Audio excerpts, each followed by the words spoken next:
हजार यात्रा गर्छन् ध्यानीहरू एउटा मात्रै शिखर पुग्छन्।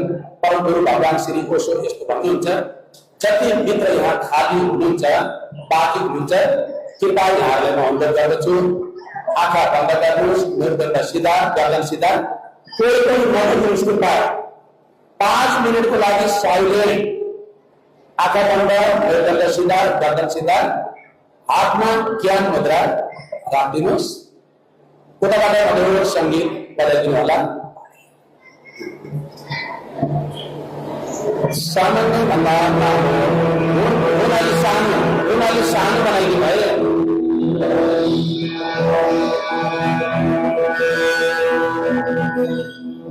सङ्गीतलाई सानो बनाइदिनु।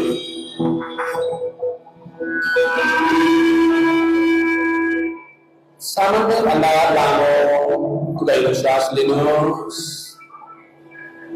आँखा बन्द छ, मृदुण्ड सिधा, गर्दन सिधा, हातमा ज्ञान मुद्रा।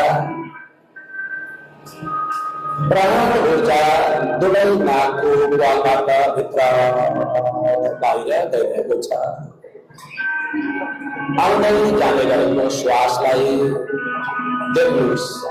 सास सास सुमिरे गोविन्द, हर श्वासमा प्रभुको स्मरण गर्नुहोस्। हरेक श्वासपछि विश्राम विश्राम विश्राम, शरीरलाई पूरा विश्राममा जान दिनुहोस्।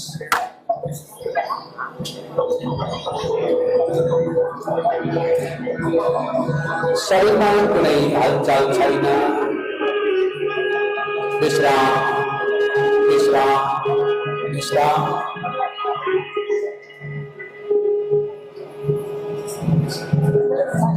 शरीर हल्का हल्का हल्का, फुलको धुला जस्तै हल्का दिनुहोस्।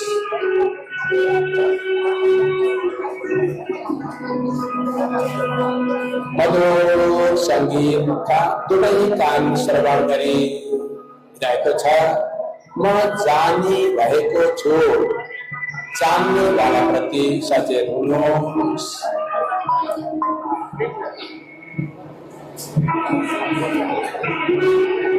मन शान्त शान्त शान्त छ।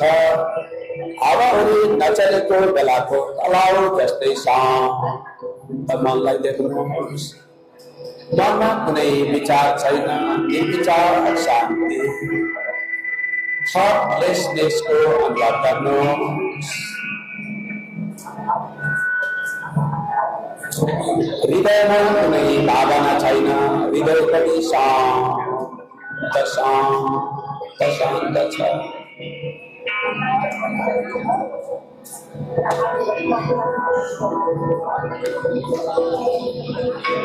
हृदयभन्दा गहिरोमा विराट आकाश छ। त्यो आकाशलाई भगवान बुद्ध शून्य नाम दिनुहुन्छ। परमगुरु भगवान श्री ओशो यसलाई इनर स्काई, अन्तर आकाश भन्नुहुन्छ। अन्तर आकाशमा प्रवेश गर्नुहोस्।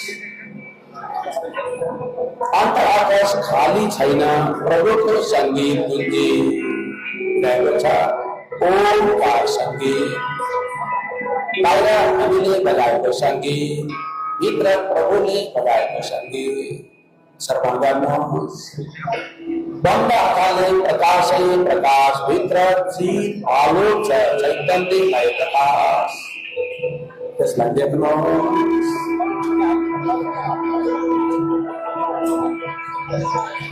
केही गर्नु छैन, कहीँ जानु छैन, जो छ सो छ।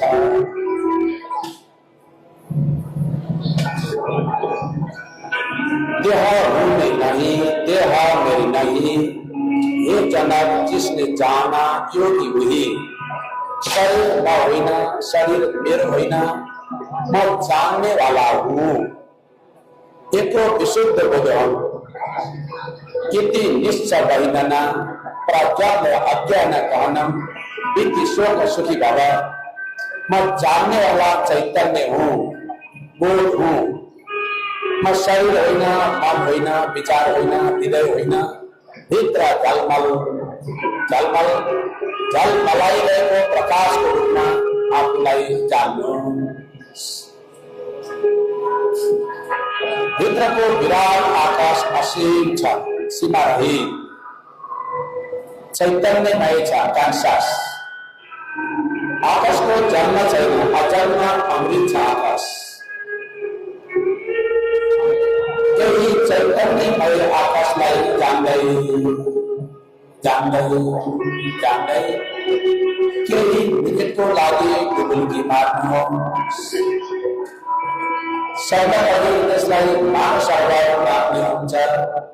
अंश पार मानव सरोवर केवलले पार पराइया आउँदै जाँदै गरेको चेतनालाई मोटी चुम्न दिनुहोस्। मेरो शान्तिमा जानुहोस्। केही हाम्रो असली घरको विरह हमारा सुन्दिन।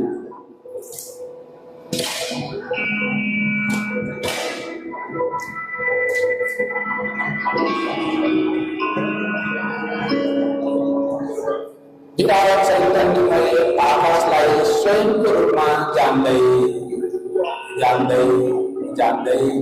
विराट आकाशमा डुबकी मार्नुहोस्।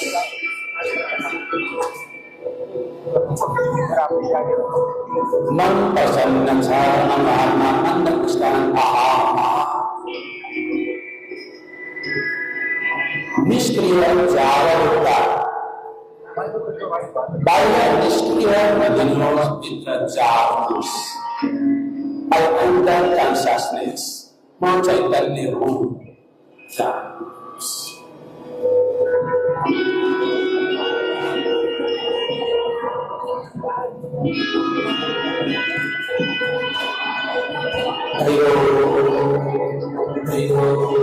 कहिरो शान्तिको अनुभव गर्नुहोस्।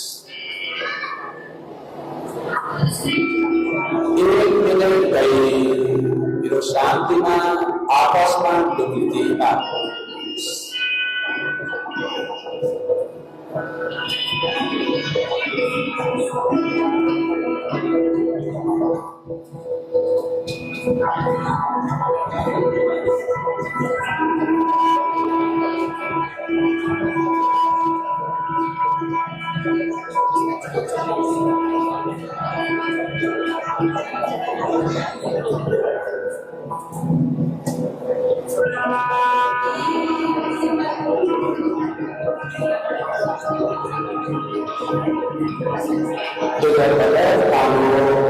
गहिरो श्वास लिनुहोस्, आँखा बन्दै रहोस्।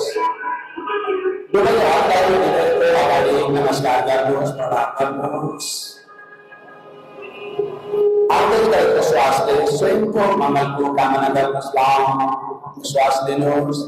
जाँदै गरेको श्वासले भवतु सर्वमङ्गलम्, हे प्रभु सबैको मङ्गल होस्। मानव जगतको पहिलो सन्त भगवान शिव, भगवान राम, भगवान कृष्ण, उसको हिमालय परम गुरु भगवान श्री विष्णु, पतंजलि गुरु गोरखनाथ, भगवान गौतम बुद्ध, संत कबीर, गुरु नानक देव, जीसस क्राइस्ट, मोहम्मद हजरत, मीरा सहजो, लल्ला थेरेसा, राबिया, अनेकौं महिला पवित्र नारीवर्ग, सबै सन्त बुद्धहरूलाई यो भावपूर्वक नमन गर्नुहोस्।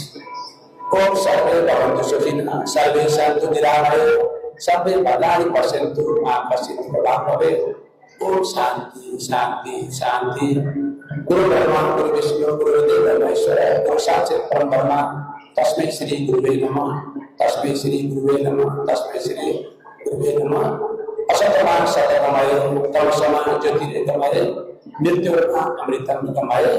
हे प्रभु, असत्यबाट सत्यमा, अंधकारबाट प्रकाशमा, ज्ञानमा, मृत्युबाट क्षीणभङ्गबाट सत्यमा जान सकौँ। जन्म दिने माता पितालाई पनि सम्झिनुहोस्, आफूले मानिआएको देवी देवतालाई पनि ओम नमन गर्नुहोस्। एकपल्ट शिरले भुइँमा छोएर जसलाई सम्भव छ धरती मातालाई नमन गर्नुहोस्। जन्म दिने माता पितालाई, धरतीलाई नमन गर्नुहोस्, गुरुलाई नमन गर्नुहोस्। अब शिरलाई बिस्तारै माथि उठाउनुहोस्, दुवै हातलाई प्रेमपूर्वक मालिस गर्नुहोस्, तातो तातो हुने छिटो छिटो मालिस गर्नुहोस्, तातो हुने गरी। चस्मा लगाउनुले चस्मा खोल्नुहोस्, दुवै भागको मोटो भागले दुवै आँखालाई छोड्नुहोस्। देख्नुहोस् भित्र अन्धकारभित्र अनन्त प्रकाशको कणहरूलाई देख्नुहोस्। ज्योतिर्मय कणलाई आत्माको रूपमा नमन गर्नुहोस्। भित्रको अन्तराकाशलाई पनि नमन गर्नुहोस्। अब दुवै हातले प्रेमपूर्वक अनुहारमा मालिस गर्नुहोस् अनि शिरदेखि पाउसम्म ऊर्जाले सावधान गरिदिनुहोस्। शिरमा, अनुहारमा, घाँटीमा, छातीमा, पेटको अगाडि पछाडि अनि घुँडामा सबै ठाउँमा मालिस गरिदिनुहोस् र बिस्तारै बिस्तारै आँखालाई खोलिदिनुहोस्। हामी दशरथ धर्मशालाको कलरमा छौँ। त्यो विराट आकाशलाई एकपटक यता उता शिर हल्लाएर निरीक्षण गरिदिनुहोस्। त्यो आकाशलाई दर्शन गर्नुहोस्। परमगुरु भगवान श्री ओशो भन्नुहुन्छ, जिसले आसमानको जीवन्तता जाना उसले परमात्माको जाना, जसले आकाशलाई जिउँदो जान्दछ उसले परमात्मालाई जान्न सक्छ। स्टार इज गॉड, आसमान ही खुदा है, खुदा आकाश नै प्रभुको रूपमा गर्नुहोस्। यहाँहरू सबैजनालाई धेरै धेरै धन्यवाद। हामीसँग समयको एकदमै पाबन्दी छ। हामी आयोजक पनि हौँ, नेपाल सरकारको मुख्य सचिव सोमा अर्यालज्यू, त्यस्तै शिक्षा विज्ञान तथा प्रविधि मन्त्रालयको सचिवज्यू, सहसचिवज्यू, नेपाल सरकारको जति माननीय सचिवज्यू, सहसचिव, उपसचिवज्यू लगायतको मित्रहरू हुनुहुन्छ र यौगिक संस्थाको जति गुरुजनहरू हुनुहुन्छ, पत्रकार मित्रहरू हुनुहुन्छ, यहाँलाई जान जाँदै हृदयको गहिराईबाट नमन गर्न चाहन्छु। स्वीकार्नुहोस्।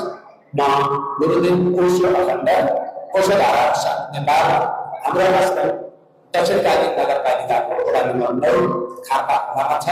यहाँलाई सदा सदाको लागि स्वागत गर्न चाहन्छु। हरि ओम।